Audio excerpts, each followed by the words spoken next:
Welcome to Jesus Freedom from the Lord channel, a new spiritual nourishment from God's Word. Enjoy watching!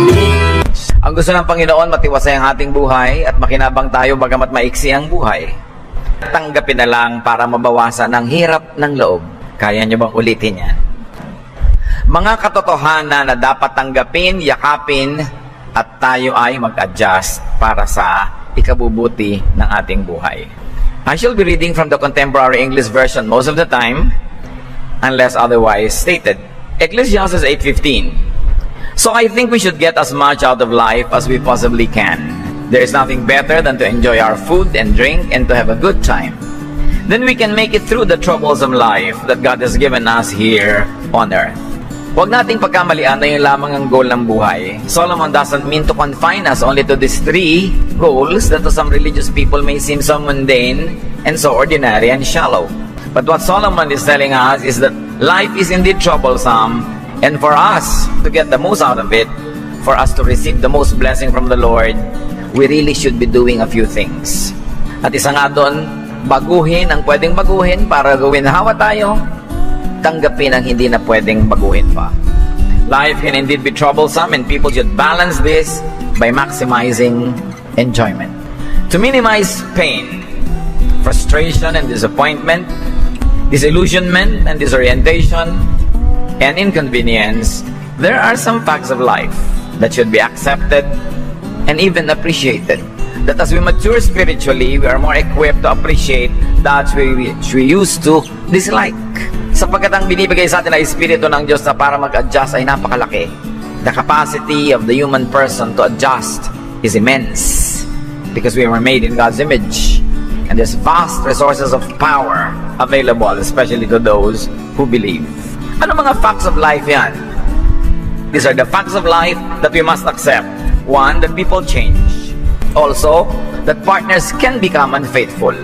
That people can get sick, they age, and they die. Fortunes change. Success invites unwanted attention.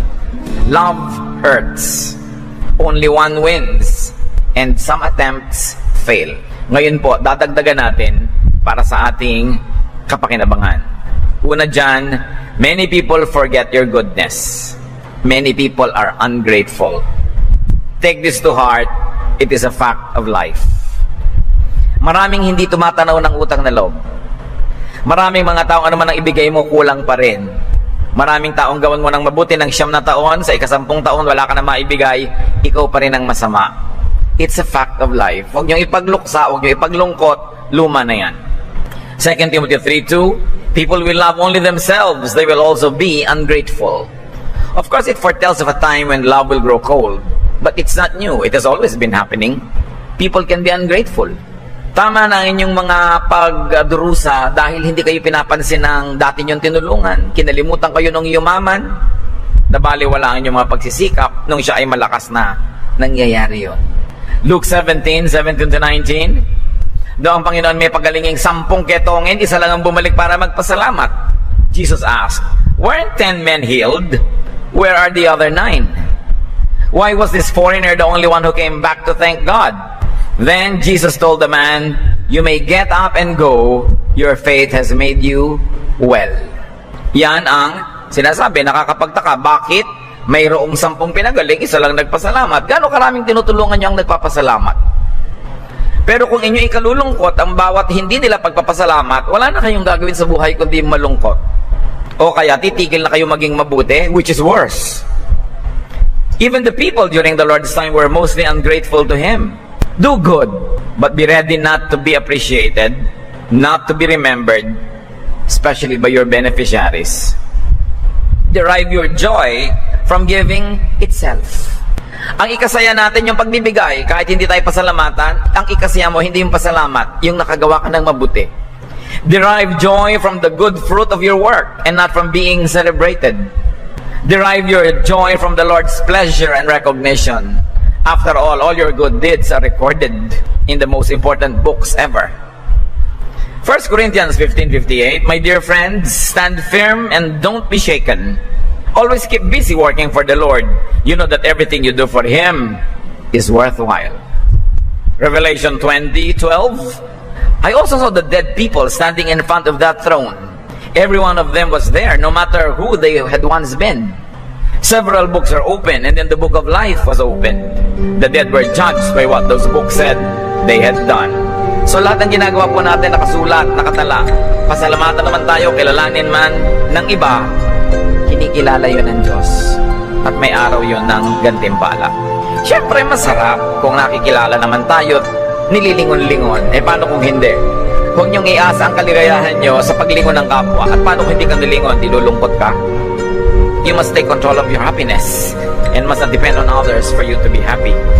Heaven knows, records, appreciates, and will reward all your good deeds. Another fact of life is that people can be very selfish. Kamag-anak nung nauna. Now, people can mean parent, or son, or daughter, brother, or sister, husband, wife, friend, all the rest. Pwedeng maging napakaramo at makasarili ng sarili mong magulang o ng anak mo. So maging mabuti ka sa kanila dahil hindi umaasa ka na susuklian. Maging mabuti ka dahil mabuting maging mabuti. Hindi lahat ay magiging mapagpasalamat. Genesis 6:5, the Lord saw how bad the people on the earth were, and that everything they thought and planned was evil. Konti pa lang mga tao noon, nakita na ng Diyos, masama ang tinatahak ng tao. Puro maisip nila ay masama, puro pagiging makasarili. So do not hinge your goodness on people's behavior or people's response to you. Do good for the sake of doing good, because it's God's will. Be ready for people's lack of reciprocation. Don't expect it. Let it just be a bonus if it ever crosses your way.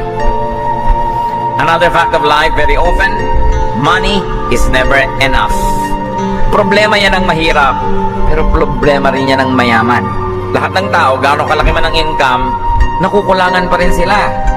Talaga ang pera kulang kasi hindi maubos ang ating mga pagnanasa. So pag kulang ang pera nyo, what else is new? Luma na yan. Napakaraming henerasyon na ang kinapos at ngayon napakaraming mga kamuka ng mga kinakapos. Ecclesiastes 1:9-10, everything that happens has happened before. Nothing is new. Nothing under the sun. Someone might say, here's something new, but it happened before, long before we were born. So by now, humanity must have adjusted to all the deprivations that there could be, because it is not new. Dapat sanay na ang tao sa kakulangan ng pera. Lalo kapatid ko, pinanganak ka mahirap, lumaki kang mahirap, dapat sanay ka na. Huwag ka na nagreklamo. Gumawa ka ng paraan para ka umasenso, madagdagan ang iyong kita, guminhawa ka. Pero kung hindi ka maginawa, di ba, sanay ka naman. Parang sa Pilos, ang init. Talaga naman mainit dito eh. Pumunta kayo sa Alaska, maginaw. Anong bago sa mainit? Malamok. Anong bago sa malamok? Magdala kayong kulambo. Adjust. Love money less, and you will feel the abundance of it. Mas mahal mo yung pera, mas kumukunti siya kasi pakipot ang pera. Pero habang hindi mo siya masyadong pinapansin, pinapahalagahan, parang marami. Kasi naiiba yung focus mo. Ecclesiastes 5:10, if you love money and wealth, you will never be satisfied with what you have. So it's not how much you have, it is how much satisfaction you can derive from it, which is inversely proportional to your love for it. So the less you love money, the more abundant it gets, as far as your reference point is concerned. Adjust to the scarcity of money. Yung mga dating wala namang pera at sanay, pagka nagkaroon ng kamag-anak na nag-abroad, kumikita ng dollar, biglang akala mo hindi sanay. Hingi ng hingi, hindi pa magkasya, dumadami ng ginagastos. Live within your means, so it will be enough. And find your suitable market or source. There is a market for every pocket. Whatever your budget is, you will find an equivalent market where your money will make wonders with its purchasing power. So kung maliit ang pera mo, humanap ka ng binibilhan ng mura, ganon din yun. Pareho lang. Ang ending nun, pareho rin. Lahat ng sabon, pare-pareho yan. Kaya mahal, kaya mura. Invent more pleasures from cashless and plasticless transactions. Do more barter. Marami naman tayong pwedeng ipalit, hindi lang pera. Yan ang mga katotohanan ng buhay. Another fact of life, the more income, the more expense. If you think that when your income increases, you will have more leeway and more room to maneuver, you're in for disappointment. Pag lumalaki ang kita, dumarami rin ang gastos. O kaya dumarami ang gumagastos ng kita mo. Alam nyo yon. Nung araw na hindi ka pa OFW, yung kita mo, ikaw lang. Pero nung naging OFW ka, dumami ang kamag-anak mo. Dumami ang inaanak mo sa kasal. Dumami ang lahat ng hihingi ng pera mo. Kaya wala rin. Kulang din. Ecclesiastes 5:11, the more you have, the more everyone expects from you. Your money won't do any good. It won't do you any good. Others will just spend it for you. Totoong-totoo yan sa ating bansa. Kung dumadami ang kita mo, gagastusin niya ng mga kamag-anak mo para sa iyo. Dati sanay naman sila na may ketong-ketong at mga galis-galis. Ngayong kumikita ka na, aba, marunong na magpa-doktor at siyempre sa iyo hihingi. Dati sanay naman ang nangingisay-ngisay sila pag nilalagnat. Ngayon, kailangan na ng injection. Kasi may pera ka, may mahihingi sa iyo. Pagka dumarami ang income mo, dami ang nakaabang. Maraming namamasko. Kaya napakahirap sa ating mga kababayan from abroad umuwi sa Pilipinas kasi ang dami mong papasalubungan. At pagkatapos, kahit napaliguan ka lang minsan ng bata ka, yun na lang lagi uungkatin, pinaliguan pa yan. Siyempre, para mabalatuhan. Lalo't yumaman ka, hindi ba? Pagka umasenso ka, maraming nagkiklaim na inalagaan ka. Pero pagka naging prisoner ka, naging pusakal kang kriminal, kahit na inalagaan ka na 10 taon, itatatawa, hindi, sandali ko lang nahawakan. Di ba? Siyempre, success has many relatives. Kaya kung minsan yung mga kababayan natin ayaw na umuwi, paano? Papasalubungan mo lahat. At kung 1 buwan kang narito, ikaw maglilibre sa lahat ng tao sa loob ng 1 buwan na yon. Hindi ka nila titigilan hanggang hindi ka na pangos, hanggang hindi ka nakalbo at naubos ka na para kang nilusob ng kutakot-takot na insekto. Uuwi ka ngayon sa yung kuta abroad, talagang broke na broke. At sabi mo, hindi na lang uuwi hanggang hindi may libing. Kaya maraming umuwi pagka libing lang eh. Kasi at least pag libing, hindi ka inaasahang magpapasalubong. Kasi nabigla ka't nalulungkot, hindi ka nakapag-shopping, di ba? Pero kung uuwi ka ng Pasko, naku, talaga namang napakahirap. Isang kalbaryo yan sa Pilipinas na umasenso. Kasi ang daming sasakay sa'yo at papasan. Be ready to spend more when you earn more. Lalo dito sa ating bayan. At kahit paano, pasalamat ka't ikaw ang nagbibigay kaysa binibigyan. Huwag magreklamo na maraming humihingi, at least may nahihingi. Pero teka lang ha. Ang kausap ko dito yung nagbibigay, hindi yung humihingi ha. Ang kausap ko na huwag kang magreklamo, buti na lang ikaw ang nagbibigay. Ang kausap ko yung nagbibigay. Yung nanghihingi, huwag yung masasabing, ate, pasalamat ka, ikaw pala nagbibigay ha, bigyan mo na lang ako. Hindi para sa'yo to. Ang masama, pag may kusa ka at palabigay, pag hindi ka maramot o hindi ka paladaing, iaasa na sa'yo lahat. Subukan mong tulungan ng isang tao na may sakit. Pagpalabigay ka at hindi ka paladaing, hanggang mamaya pati burol niya iaasa na niya sa'yo. Kasi minsan ka nang naasahan. Meron ka isang pamangkin na tulungan mo na magbayad ng matrikula 1 beses, mamaya sa'yo na lahat nakadagan yon.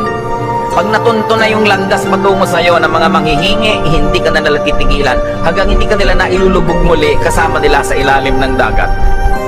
Pag dependable ka, people over-depend on you. Dito sa Pilipinas, napaparusahan ng mga responsable. Kasi sa'yo dumadagan lahat ng mga irresponsable. Huwag nating parusahan ng mabuti. Huwag natin silang dalain. Huwag laging palibre. Mag-chip in, mag-ambag kahit konti. Halimbawa, may pinsan kayo, medyo maganda yung trabaho, kumikita. Lalakad kayo, 8 kayo. Lahat kayo ililibre. Sabi mo, kasi malaki naman ang kita niya. Siguro, pero hindi naman niya kayo kayang dalhin lahat. So kung kakain kayo, meron kang 5 piso, i-donate mo man lang kahit 10 piso, kahit ang babayaran niya 1,000. Mag-donate ka kahit 50 kung yan ang kaya mo. At least konsuelo niya na nagdo-donate ka. Hindi yung komo mas malaki ang kita niya sa'yo, lagi ka na lang niyang ililibre, may kita ka naman. Sa mga kamag-anak, sa mga barkadahan, hindi dapat lahat libre. Kung minsan, mabait kang pamangkin, meron kang gustong ipasyal na tiya, tiyo, ipapasyal mo. Pati mga anak nun sasama, ililibre mo rin kahit may trabaho. Makapal. Anong tawag doon? Hindi ba? Pinsan sasama ako, isasama mo pala si mami. Oo, pero mami mo lang ililibre ko kasi ang tanda na niya, ikaw pinsan, may trabaho, maglabas ka naman, ang kunat mo naman. Pinsan lang kita, inaasahan mo, itataguyod din kita, hindi ba kahiya yun? Pero maraming mga ganon. Napakahirap ang umasenso kasi maraming mag-aabuso sa'yo. Kaya kung minsan, hindi na lang natutuloy. Gusto mo kumisang mag-party, imbitahin ng mga kamag-anak mo, pero wala nang magdadala ni ano. Hindi man lang mag-contribute kahit konti. Kasi yung nag-host, bilang, maganda naman ang trabaho nun. So, ang nangyayari, nawawala ng motivation na maging mabuti. Kung nasa abroad, hindi na lang umuwi talaga. Lalo't ang mga kamag-anak ay mga limatic na sumisipsip ng kanilang dugo at ni walang straw. Diretso talaga. So, kailangan marunong tayong makisama. Hindi natin sobrang pinapahirapan ang naaasahan. Meron naman magkakapatid. Meron silang isang kapatid, nagkasakit, ipinagamot ng kapatid number 1. Yung dapat ibang kapatid, magpasalamat na lang na hindi na sila nagkagastos, sinagot na ni kapatid number 1. Pero hindi, magseselos pa sila. Pati yung sakit nila, gusto sagutin na rin nila ni kapatid number 1. Gusto mo sabihin, alam mo, magkakapatid tayong lahat, di ba? Dapat lahat tayo nag-aambag. Sinolo ko na nga. Ngayon, gusto mo, ikaw ilibre na rin kita. Di ba dapat magpasalamat ka na lang na hindi ka nag-donate? Huwag ka nang pabigat. Huwag ka nang sumama sa mga tatanggap. Kasi hindi kakayanin. Huwag nating abusuhin. Another fact of life, love doesn't always get love in return. Hindi lahat ng pag-ibig ay sinusuklian ng pag-ibig din. At alam yan ng marami sa atin, hindi dahil mahal mo, mahal ka rin. Ha? Ganun talaga, nagmahal ka, hindi ka mahal, enjoyin mo na lang yun. At least nagmahal ka. Sino ba ang mas nag-enjoy? Yung nagmamahal sa hindi nagmamahal sa kanya? O yung minamahal lang hindi naman niya mahal? Di ba mas nag-enjoy naman yung nagmamahal kahit hindi ka minahal? Kasi talagang nag-enjoy ka. Pero yung minamahal ka nang hindi mo minamahal, nabubwisit ka pa nga madalas. Dahil, hindi ka interesado sa pagmamahal niya. Walang effect sa'yo yun. Di ba? Kaya kahit na ang mahal nyo, hindi kayo mahal, enjoy na lang yung loving it. At least hindi kayo na zero. God loves people, and many people don't love God back. Samson loved Delilah and she did not love him in return. Dinaya pa nga niya. So do not treat love as an investment na dapat kikita ka at may tubo. In fact, no investment is ever sure. Lalo ng emotional investment. Love for the joy of loving. Like give for the joy of giving. Express for the pleasure of expressing your love. Hindi yung naghihintay ka pa na mag-express din sa'yo. Kung wala, di wala. Ganun talaga ang buhay. Totoo yung mahal kita, mahal mo siya, mahal niya ay iba. Kaya nga naging kanta At least kung kasama ka doon sa chain ng mahal, mahal, mahal, kahit ikaw yung hindi minamahal, napasama ka man lang. Pasalamat ka na doon. Another fact of life, many people borrow and never pay. Maraming nangungutang, hindi nagbabayad. Psalm 37:21, an evil person borrows and never pays back. Ang galing umutang. Pag-uutang ng puhunan, ang ganda ng business, madaling kumita, 3 buwan lang, babalik na ang lahat ng puhunan. Pautangin mo yan, 3 taon na hindi ka pa binabalikan, matumal Yung feasibility study niya para mautangan ka, ang ganda. Pero pag bayaran na, biglang pangit na yung negosyo. Pag may mangungutang, maglibigay pa ng date, kayang-kaya kong bayaran in 2 weeks. 2 weeks pala in 10 years. Hindi lang sinabi yung 10 years. Do not lend what you are not ready to lose or write off. Kung magpapahiram ka kapatid, ang ipahiram mo lang yung handa ka ng kalimutan kung sakaling subain ka. Again, ang kausap ko yung nagpapahiram, hindi yung nanunuba. Katwiran mo lang ito, ikaw yung nagbigay para gumaan ang loob mo, pero hindi ito katwiran nung nangutang. When in doubt, do not lend. Better, give. Ibigay mo na lang, ipanalangin mong bigyan ka rin pag nagkaroon siya, at kung hindi, edi ibinigay mo na lang, hindi ka umasa. Kaya sa utang pa kunwari, umaasa ka, hindi rin naman mababayaran Paano mo papalawagin ang loob mo? Balance in the universe will give you back what you give away. Pag may binigyan ka o pinutang, hindi ka binayaran, babayaran ka ng universe, babayaran ka ng langit, another way. At ituring mo na lang ito. In fact, nauna ka nang bigyan, kaya ka nakapagbigay o nakapagpautang So, baka talagang nandun yon para ipautang mo. Again, para ito sa nagpapautang. Iba na yung malinaw ang usapan. Pay, and the universe will pay you for what you cannot collect. In the same force, in the same way, the force of balance and justice of God will collect from you what you do not pay. Justice of God will get from you what you do not give. Because balance is the basic law of life. Yung hindi mo kusang ibinibigay, aagawin din sa'yo ng tadhana. Yung ayaw mong ibayad, tatanggalin din sa'yo ng kapalaran. Mas masakit pa kesa nagbayad ka na lang. Another fact of life, Some people can really be very vexing. Pastor, Kristiyano po ako, naiinis po ako. Normal po ba yan? Normal na normal. Huwag mong isiping abnormal ka dahil Christian ka. Marami talagang taong nakakainis. Pero wala ka magagawa. God has created many of them. And we are amply provided with people that are difficult to like. Yun ang krus na ating babathin. At talaga namang mga raming nagkakainis ang mga tao. Sa Bible lang sa New Testament, sila nagkakainisan. Acts 15:37 to 39. Barnabas wanted to take along John, whose other name was Mark. But Paul did not want to, because Mark had left them in Pamphylia and had stopped working with them. Paul and Barnabas argued, then each of them went his own way. Barnabas took Mark and sailed to Cyprus. O sila nagbabangayan. Layasan natin si ganyan, hindi natin siya kasundo, nagtatalo-talo. Sila nga nagkaka-conflict. Tayo din. Normal lang yun. Ang mahalaga, huwag mong hayaan yun na makagulo sa'yo na sobra. The Arabs have a saying, close the door that brings in the draft. Kung may pinto, yun ang dinadaanan ng ambon, doon dumadaan yung ampyas, sabi nila sa Laguna. Doon pumapasok ang hangin at ulan, edi isara mo yung pinto. Mahirap bang isipin yun? So may taong nakakainis, pupunta sa salamay ng Martes, edi Miyerkules ka magpunta. Kung alam mo yung schedule niya. Kesa naman magtiis ka. Umiwas ka na lang. Proverbs 20:19, avoid anyone who talks too much. And you know you talk too much when people already cut you because they have no natural entry point because you talk too much.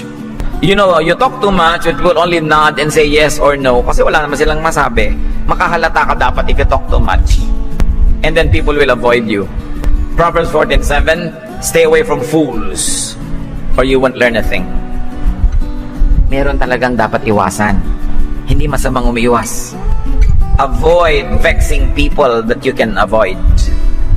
Yung mga nakakainis, nakakairita, nakakapagpagalit, kung hindi nyo sila kayang baguhin ang inyong pag-ibig at panalangin, iwasan nyo na lang. O baguhin yung attitude nyo, pero kung hindi pa rin mabago, naiinis pa rin kayo, umiwas. Avoid and adjust. And then adjust to vexing people that you cannot avoid. May mga tao hindi mo pwedeng iwasan nanay mo pala. Yung nakakayamot na ugali pala, manugang mo, biyanan mo, hindi mo maiwasan, adjust. The capacity to adjust is a measurement of intelligence. Mas matalino ang tao, mas nakakagawa ng paraan na makaimbento ng kapayapaan sa pakikipagkapwa. Find ways to balance vexations, usually by aloneness, by well-timed quietude, or silence. And sometimes when people annoy you and they keep asking you and talking to you, answer them with the best answer of all, silence. Because your silence will reach people farther than many speeches that you can write. Proverbs 21:9, it's better to stay outside on the roof of your house than to live inside with a nagging wife. Now do not forget that the roofs in the Middle East are different. They are flat like balconies. And it's possible for you to dwell and live in those roofs. Pero sabi pa, mabuti pa tumira ka na lang sa isang sulok ng bubong nyo kesa nasa loob ka nga ng bahay, ang kasama mo naman takitik, takatak, takitik, takatak, walang tigil. No? Para matahimik ka, humanap ka ng private space. And remember, brothers and sisters, do not be a vexation to others. Well, you cannot control others. If they are the vexations, you have a great control over yourself. So test yourself if you are a vexation. Do you provoke people to anger a lot of time? Do you provoke them to walk out on you? Then you are probably vexing. Kailangan sukatin natin ating sarili. At huli na gusto nating pag-aralan ngayon, a fact of life, chance happens. Hindi lahat ng nangyayari may logic o may reason. Not everything that happens is a rhyme, reason, or logic. Yung iba, parang random. And the Bible, no less, says that. Ecclesiastes 9:11, here is something else I have learned. The fastest runners and the greatest heroes don't always win races and battles. Wisdom, intelligence, and skill don't always make you wealthy, rich, or popular. We each have our share of bad luck. Sabi, hindi ko mabilis kang tumakbo, ikaw mananalo sa karera. Hindi ko mamalakas ka, ikaw ang mananalo sa gyera. Hindi ko matalino ka, ikaw magkakapera. Lahat talaga kumisan, dinadapuan ng malas. Maraming Christian allergic sa word malas. Ay di kalabanin niyo Ecclesiastes 9:11. Yan ang may sabi, hindi ako. I'm only quoting. Meron naman talaga malas, di ba? Pero kadalasan ang sinasabi nating malas, ay malas siya na naman ang nawalan ng wallet. Ay malas siya na naman ang nawalan ng cellphone. Ang tawag kasi doon kumisang burara. Hindi malas. Careless. Yung may nasunog na bahay, bahay niya. Kasi naman pala, ang daming kandila, ang daming incense, ang daming kung ano-anong salasalakbat ng mga kuryente. So, hindi malas ang tawag doon, careless. Kaya dapat iniingatan din natin, pag paulit-ulit ang nangyayari sa buhay natin, tingnan natin, ano bang ginagawa ko na nagbubunga ng ganoon? Many of the times, we are the manufacturer of our own sorrows. Pero meron talagang dinadapuan ng ganyan, inaalat. Ang mahalaga, mga kapatid, ano ba, magne-negosyo kayo? Iwasan nyo munang makisosyo sa kaibigan yung inaalat dahil aalatin din kayo. Madadamay kayo. Hayaan yung lumipas yung panahon na yon. Diba? Tulad ng hindi kayo bumabangga sa malakas at mabilis tulad ng sasakyan. Kayo yung tatalsik. Panahon ng pagkilos. Kaya tinitingnan nyo rin kahit maganda yung visibility study. Pero tingnan mo yung track record niya. May negosyo na ba siyang natuloy? Ba't kayo sasama sa lagi nalang inaalat? Di nadamay kayo doon. Kaya mahalaga, tinitingnan mo ang lahat. Huwag mong kukontrahin yung uso. Yung taong umuuso siya yung makapangyarihan, siya yung binubuhay na, sabi na matatanda. Kasi kinakasihan siya ng kapalaran, di sumali ka kaysa kumontra ka. Dapat marunong tayong makiayon sa agos ng buhay. Hindi superstition yun. Plain scientific observation. Bakit kalalang may kalaban ng agos? Patungo dun yung agos. Mahalaga, iniisip yan. Planting does not always lead to harvesting. Doing good does not always end in good results, at least instantly. Reason and logic does not always prevail. May mga bagay na mahiwaga. But just the same, do what is good and reasonable. Because at the end of the day, in the long run, it will always prevail. Huwag tayo magsisi sa paggawa ng mabuti kahit walang biglaan na idinudulot sa ating parang bunga o ani. When you always do your best, the best won't always happen, but neither the worst. Pag laging mabuti ang ginagawa nyo, hindi laging mabuti ang bunga, pero nakakatiyak kayo, hindi magiging masama ang bunga. Tanggapin ang dapat tanggapin. Ganito lang ba talaga yung height natin? Tanggapin na. Tumigil na ng kasasakay sa dalawang tangkal na mga hills dahil baka kayo madapa, mapariwara, maparalyze. Diba? Humanap na lang kayo na ibang height. After all, a man or a woman's height is not always measured in inches. Siyempre, pakonsuelo yun ng mga hindi tall. Pero marami pang ibang tall na sa buhay. Genetically, ganyan talaga ang size ng inyong body. Anong gagawin nyo? Lagi nyo lang sinasakalan sa sarili nyo para laki magmukhang balingkinitan, pero nangangasul na kayo dahil di kayo makahinga. Tanggapin nyo na ganyan kayo, di ba? Hindi kasi napapalitan. Yung napapalitan-palitan, pero yung hindi, sasaya kayo kung tatanggapin nyo yung mga sarili. Sasaya kayo kung tatanggapin nyo na ganito ang inyong asawa, ganito ang inyong anak, ganito ang inyong magulang, kaysa lagi kayong on denial.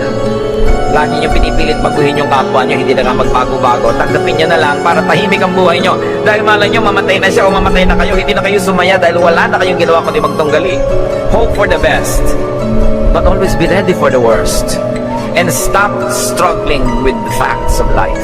Yung nandyan na, nandyan na. Kung talagang maaga kayong naubusan ng buhok, ganun talaga. At least makakatipid kayo ng shampoo. Anong gagawin nyo? Lagi na lang kayong magtatago, magkukubli, magrereklamo sa buhay? Tanggapin. Luluwag ang napakaraming higpit ng hininga natin pag marami tayong tinanggap. Halimbawa, ganyan ang kulay nyo talaga, hindi kayo makita kung hindi kayo ngingiti. Di talasan nyo na lang ang ngiti. Tigilan yung kalalaso ng inyong balat para lang kayo pumuti. Baka magka-cancer of the skin pa kayo. Mas mahirap lutasin yan. Napakahirap no. Pag naglalakad lang kayo sa gabi, magsuot kayo ng reflector, bakit hindi kayo mabundol na sa lubong nyo? Diba? May mga bagay na yung kaya. At yung nating balikan yung we are fearfully and wonderfully made. Kahit parang hindi man malinaw makita agad yun, hindi man pwedeng mali yung Bible eh. Hanapin nyo why you are wonderful. Kung hindi nyo nakikita agad yun. Tanggapin yung ugali ng asawa nyo. Hindi na nagbago mula pa na ikinasal kayo. Kinasal pa lang pala kayo, ganun na. Tinanggap nyo yun. Bakit yung inaasahang magbabago? O kaya nagbago na iba ng naiba, hindi nyo na gusto, mag-adjust kayo ng pagbabago sa bayan nyo para magkasama pa rin kayo, hindi kayo maiwan. Sobrang bilis ng nagiging pagbabago sa'yo, antayin mo naman yung mahal mo sa buhay dahil baka kayo magkalayo. Antayan. Kasi sa pagbabago, dapat kasabay mo yung mga mahal mo sa buhay. Kundi mag-iisa ka rin. Mahalaga. Sabi ng Panginoon sa John 10:10, I came that they might have life and have it abundantly. It is God's will that we enjoy life, not suffer from life. So kailangan tayong dumiskarte, mga kapatid. Binigyan tayo ng Panginoon ng utak para makadiskarte tayo, para pasayahin ang sarili natin. Tanggapin ang hindi na pwedeng palitan. Kasi pag natanggap na natin yon, magsisimula na tayo maka-adjust. Merong mga tinatanggap. Dati ang lusog-lusog mo, pero ngayon nagkaroon ka ng partial o full paralysis. Anong gagawin mo? Araw-araw magagalit ka sa nangyari, sa sarili mo, magtatampo ka sa Diyos. Tanggapin. Hanapan na ng kaligayahan, yung sulok na pinaglagyan sa'yo ng Diyos, dahil meron ding kaligayahan doon, dahil nandun din ang Diyos. Hindi ka pwedeng mag-isa, ano man ang nararamdaman mo at kalagayan. Kailangan lang nating damahin ang presensya ng Diyos. At sabi sa Philippians 4:13, I can do all things through Christ who gives me strength. So I can change what can be changed, and I can accept what cannot be changed. Mababago ko ang dapat baguhin at pwede, at matatanggap ko ang hindi na pwedeng baguhin pa. Kaya sabi sa Desiderata, despite its sham, drudgery, and broken dreams, it's still a beautiful world. Strive to be happy. God wants you happy, but you must change what you can and accept what you cannot. Dear God, thank you that we have you by our side, whether we are changing something or accepting it. Bigyan mo kami ng karunungan, Panginoong, makilala kung anong dapat talaga namin baguhin at baguhin namin yun. Bigyan mo kami ng karunungan makilala ang dapat na lang talagang tanggapin at hanapan namin ang pagpapala, ano man ang kalagayang kinaitnat na namin. Turuan niyo po kami, Panginoon, para ang nalalabing buhay namin, ang ipinahihiram niyong panahon, ay magugol sa paglasap ng iyong kabutihan at hindi sa pagrereklamo, hindi sa paghahanap ng wala, at hindi sa pagpipilit baguhin ang di na mababago pa. Teach us, Lord, give the strength to be resigned to what must be accepted.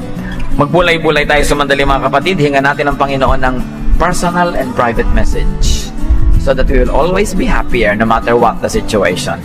And if we are happier, we can make more people happy, and we also minister to God because He wants us happy. Lord, lead us, give us personal applications of these wonderful facts of life, made wonderful because you can be with us as we face them. Speak to each one of us as we are silent before you.